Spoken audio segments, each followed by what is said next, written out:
ज्यादातर किस्सों में जानवर अपने घरों के रंग रूप का इतना ख्याल नहीं करते।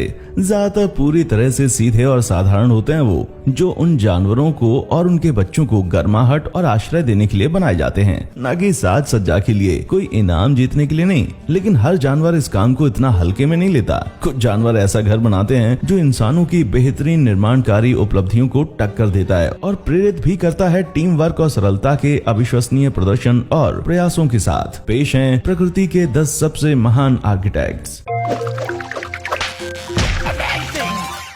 Number 10, beavers. दुनिया में सबसे बड़े कृंतकों में से एक हैं बीवर्स, जिनका वजन आमतौर पर 45 से 60 पाउंड के बीच होता है, लगभग 20 से 30 किलोग्राम। दूसरे कृंतकों की तरह ही उनके दांतों का भी बढ़ना कभी नहीं रुकता, जो लकड़ियों को लगातार कुतरते रहने से काबू में ही रहता है। हाँ, एक कारण ये भी है कि वो इस लकड़ी से बांध बनाते हैं। कभी गौर किया है कि बीवर के दांत नारंगी कैसे होते हैं? ये कोई दांतों की सफाई में लापरवाही का नतीजा नहीं है, बल्कि ये इसलिए है क्योंकि उनके दांतों में उनका शरीर बड़ी मात्रा में आयरन देता है। इससे उनके दांत रंगे होने के साथ साथ बेहद मजबूत भी होते हैं। बांध बनाने के लिए पेड़ के तनों और लकड़ियों के एक लंबे ढेर से जलधारा को रोककर तालाब बनाया जाता है, जो बीवर्स को शिकारियों से सुरक्षा देता है। साल दर साल ऐसे ही पौधे भी देता है, जिनका जलपान करना बीवर्स बेहद पसंद करते हैं। वे अपने इन बांधों के भीतर लॉज में रहते हैं, पानी के नीचे छिपे हुए छोटे लकड़ी के हॉल, जहाँ पूरा बीवर परिवार साथ में रहता है। बीवर्स ये सब इतने बेहतर ढंग से कर सकते हैं कि वे नए बाढ़ के मैदानों का निर्माण कर सकते हैं और दृश्य को पूरी तरह से बदल सकते हैं। अपने इन बांधों को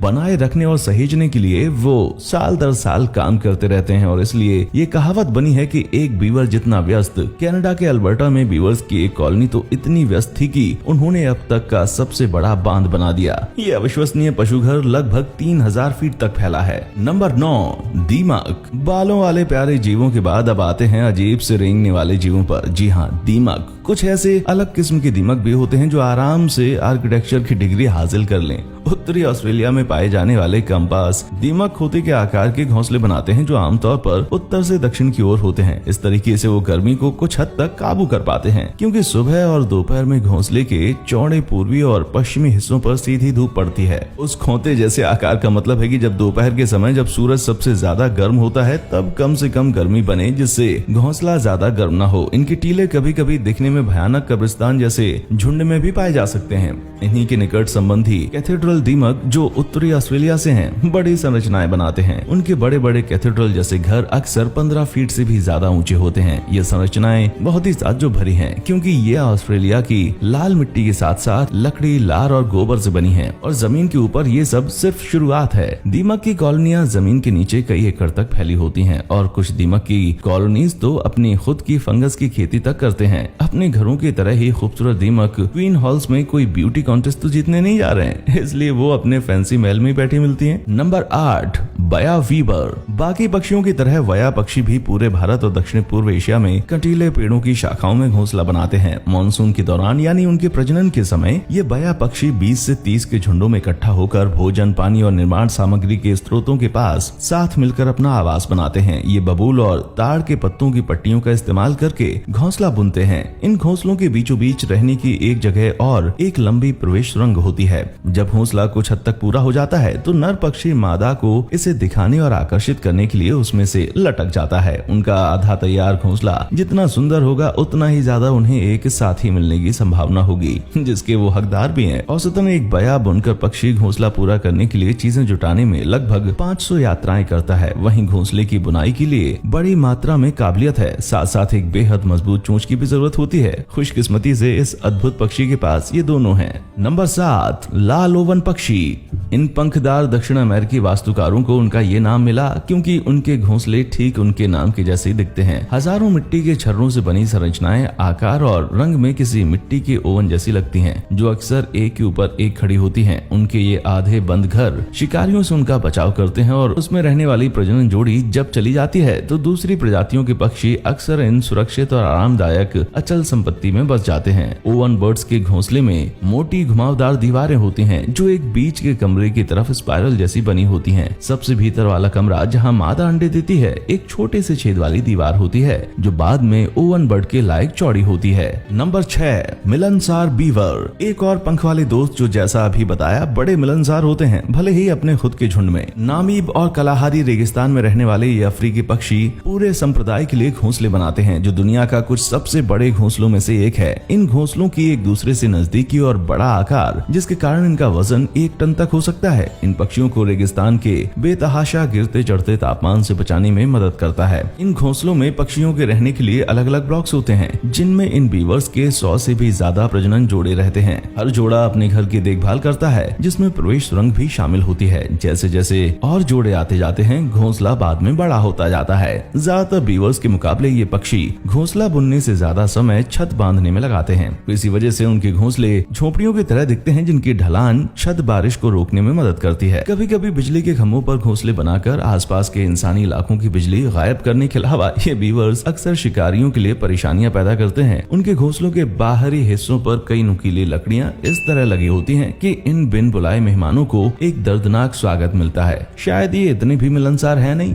नंबर 5, बोगेल को बोवर बर्ड। न्यू गिनी के मूल निवासी ये बोवर बर्ड्स अपने ज्यादातर पक्षी भाइयों और बहनों जैसा प्रदर्शन नहीं करते। ये छोटा वास्तुकार नाचने या गाने के बजाय अपने लकड़ियों की गुफा जैसे दिखने वाले अपने घरों को फूल, जामुन और दूसरी रंग बिरंगी चीजों से सजाता है। ये कोई बच्चों को पालने के बनाए हुए घोंसले नहीं, बल्कि किसी जोड़ीदार को आकर्षित करने के लिए बनाई गई एक कला प्रदर्शनी है। इन छोटे भूरे रंग के पक्षियों के पास कोई सुंदर कलगी नहीं होती, इसलिए उसकी कमी भी पूरा करने के लिए ऐसी कलाकारियां करते हैं। वे हमेशा सुंदर और आकर्षक चीजों को इकट्ठा करने में लगे रहते हैं और उनमें अक्सर अपने पड़ोसियों से आगे निकलने की होड़ लगी रहती है। कुछ तो अपने पड़ोसी की नजर बचाकर उनकी कुछ बेहतरीन चीजें चुराने की हद तक चले जाते हैं। इनके कलेक्शंस में भी कभी कभी हम इंसानों का कूड़ा करकट देख सकते हैं, जैसे रंगीन प्लास्टिक वगैरह। ये एक आर्किटेक्ट और आर्टिस्ट के बीच की लकीर को धुंधला कर चुके हैं। अगर प्रकृति का ख्याल ना करें तो ये अजीब नहीं होगा कि कमरा प्लास्टिक बॉटल्स के नीले ढक्कनों से खचाखच भरा पड़ा है। बस माँ इसके बारे में कुछ ना गए।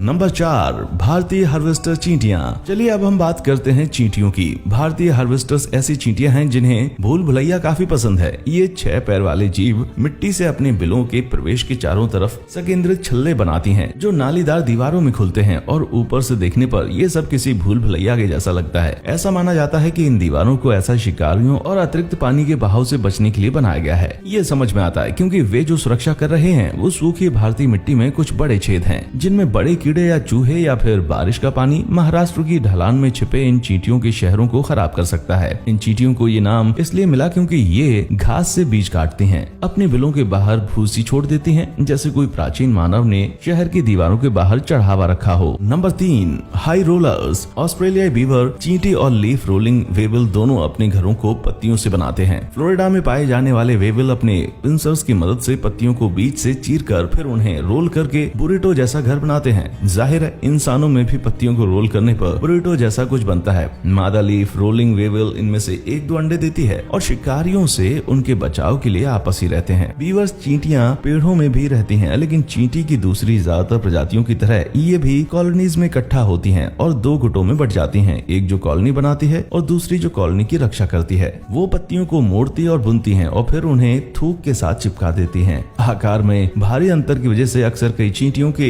झुंड आपस में मिलकर आर्किटेक्ट की तरह काम करते हैं, जो कि कड़ी मेहनत है। घोंसले एक अकेली पत्ती से लेकर कई जुड़े हुए पत्तों तक का हो सकता है, जिसकी लंबाई 1 से 1.5 फीट की हो सकती है। इन जीवों की ताकत और निपुणता ने ही उन्हें इस लिस्ट में ये जगह दी है। नंबर 2, रेगिस्तान की रेत के बिच्छू। ये अर्चिंडिस उत्तरी अमेरिकी रेगिस्तान में पाए जाते हैं, जैसे एरिजोना के सोनोरन रेगिस्तान, जहां दिन में तापमान 120 डिग्री फ़ारेनहाइट तक पहुंच जाता है। रेगिस्तानी बिच्छुओं का रेतीला रंग शिकारियों को चकमा देने और शिकार पर घात करने में उनकी काफी मदद करता है। आमतौर पर वे कीड़ों, मकड़ियों और कभी कभी छोटी छिपकलियों और चूहों का शिकार करते हैं, लेकिन उनके बारे में सबसे मजेदार बात है उनके घर। एक अच्छी सी जगह चुनने के बाद ये रेगिस्तानी बिच्छू जमीन में छेद करते हुए रेत को बाहर फेंकने लगता है और एक स्पाइरल रास्ता बनाता है। रेत में अपने स्पाइरल घरों को खोदकर वे खुद के लिए ऐसी घुमावदार सुरंग बनाते हैं जिससे वो शिकारियों को भ्रमित करके चकमा दे सकें। इसका नायाब आकार भी गर्म हवा को अंदर आने से रोकता है, जो रेगिस्तान की तेज गर्मी को किसी एसी यूनिट की तरह तरह कम करने में मदद करता है। जमीन के नीचे रहने का फैसला भी इस बिच्छू तक नमी पहुंचाने में मदद करता है, क्योंकि सोनोरा की सूखी जमीन में पानी सूखने के लिए एक गहरा स्पाइरल बिल सबसे प्रभावी तरीका है। मैं भी जब कहीं डिनर के लिए जाता हूँ तो इन अर्चिनेट जैसी बुद्धि का इस्तेमाल करता हूँ। लोग मुझे पहचान लेते हैं कि ये वही है जो हमेशा एक बड़ी कर्ली स्ट्रॉ मांगता है और हमेशा अकेला ही आता है। हाँ, जानता हूँ दोनों चीजों का कोई संबंध नहीं है। खैर, नंबर 1 पर पहुंचने से पहले कुछ और बेहतरीन आर्किटेक्चर के नमूने में पेश करना चाहूंगा, जिन्हें शायद आप जानते हो पर काफी प्रभावशाली हैं। ये धरती की सबसे महत्वपूर्ण प्रजातियों में से एक मधुमक्खियां अपना घोंसला मोम से बनाती हैं, जो उनके कुछ खास ग्लैंड से निकलता है। इनके साथ उनकी अद्भुत प्रवृत्ति पूरी तरह से हेक्सागोनल हनीकॉम्ब सेल्स बनाने में मदद करती है, जिनमें से कुछ में खुले सेल्स में उनके युवा रहते हैं, जबकि कुछ बंद सेल्स में वो पराग और शहद रखते हैं। बीजवैक्स एक विस्कोइलास्टिक द्रव्य होता है और भले ही नग्न आंखों से दिखता नहीं है, लेकिन हमेशा धीरे धीरे बहता रहता है। हालांकि ततैया मधुमक्खियों का सबसे दुष्ट रिश्तेदार माना जाता है, लेकिन आर्किटेक्चर में वो भी किसी से कुछ कम नहीं है। खास तौर पर पेपर ततैये बड़े प्रभावशाली होते हैं, क्योंकि वे छाल और पत्तियों को कुछ ऐसे चबाते हैं जिससे एक किस्म का कागज बन जाता है, जिसे वो अपनी गोंद जैसी लार के साथ चिपका देते हैं। उनके छत्ते कार्डबोर्ड जैसे दिखाई पड़ते हैं और कहा जाता है कि वो छत्ता बनाने में रंगीन कागज का भी इस्तेमाल करते हैं। अगर मिल जाएं तो एक लंबे अरसे तक समुद्र तल में ये घेरेदार पैटर्न उन सभी गोताखोरों के लिए एक रहस्य बने रहे जिन्होंने भी इन्हें पाया। हालांकि फिर पता चला है कि समुद्र के फसल घेरे मादाओं को आकर्षित करने के लिए जापानी नर पफर फिश ने बनाए हैं। आकर्षित मादाएं इन गणितीय रूप से जटिल डिजाइन्स के केंद्र में तलछट में अंडे देती हैं। नंबर 1, प्रकृति के 3D प्रिंटर। स्पॉन्ज फाइल्स जालीदार पंखों वाले कीड़ों का एक झुंड है जो प्राकृतिक दुनिया के सबसे प्रभावशाली वास्तुकारों में से एक है। उनके लार्वा जो घर बनाते हैं वो उनके छोटे और व्यक्तिगत कोकून होते हैं। इस बहुस्तरीय निर्माण में एक सुंदर बाहरी जाल और एक कड़क अंदरूनी आवरण शामिल होता है। लार्वा एक ठोस सतह को पकड़कर अपने बनाए अर्ध तरल रेशम से एक जाल जैसी चीज बनाता है जो हवा के संपर्क में आकर कठोर हो जाती है। ये पैटर्न पीढ़ी दर पीढ़ी एक कला के रूप में किसी विरासत की तरह आगे बढ़ता जाता है।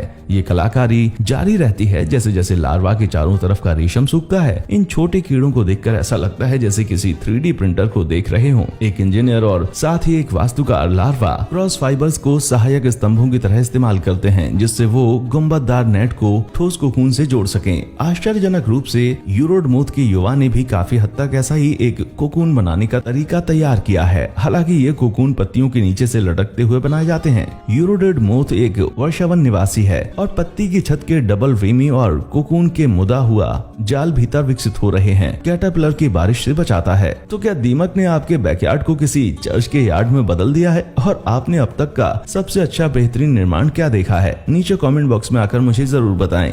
देखने के लिए शुक्रिया।